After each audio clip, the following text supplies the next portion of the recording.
Court తీర్పులు అనేది ఒక చట్టం కాదు. కోర్టు తీర్పులు సామాజిక పరిస్థితులను బట్టి, వాతావరణం బట్టి సమీక్షించుకొని మార్పులు చేసుకోవచ్చు, చేర్పులు చేసుకోవచ్చు, లేకపోతే దాన్ని రద్దు చేసి ఇంకో కొత్త జడ్జిమెంట్ ఇవ్వచ్చు. ఈ అవకాశం ఈ దేశంలో కోర్టులు ఇవ్వడం లేదు.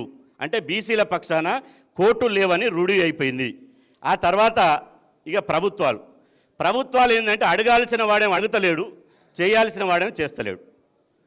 అడగాల్సిన వాడు ఎవడో మీకు తెలుసు, చేయాల్సిన వాడు ఎవడో మీకు తెలుసు. కాబట్టి అడగాల్సిన వాడు అడగాలన్నా, చేయాల్సిన వాడు చేయాలన్నా, రిజర్వేషన్ వ్యతిరేకుల బుద్ధి మారాలన్నా, అదేవిధంగా కోర్టులు తమ అటిట్యూడ్ను చేంజ్ చేసుకోవాలన్నా. ఎందుకంటే కులగణన ఉన్నప్పుడు అదే తీర్పులు ఇస్తాం, కులగణన లేనప్పుడు అదే తీర్పులు ఇస్తామంటే కులగణన ఎందుకు? ఎస్సీ ఎస్టీలకు జనాభా ప్రకారం ఇచ్చి అగ్రవర్ణాలకు 10% ఎప్పుడైతే రిజర్వేషన్లు వచ్చినాయో 50% సీలింగ్ అనేది 60% అయిపోయింది.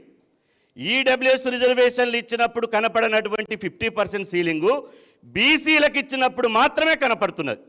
అంటే ఈ దేశంలో బీసీలకు ఎంత అన్యాయం జరుగుతుందో ఒకసారి ఇవాళ బీసీలు తెలంగాణ రాష్ట్రంలో, భారతదేశంలో శోభిస్తున్నారు, అన్యాయానికి గురవుతున్నారు. కాబట్టి ఈ సమయం లోపల మళ్ళీ ఒక ఉద్యమ కార్యాచరణ తీసుకొని ఇవాళ ఈ హైకోర్టు తీర్పులు అనేది మళ్ళీ పునఃసమీక్షించాలి.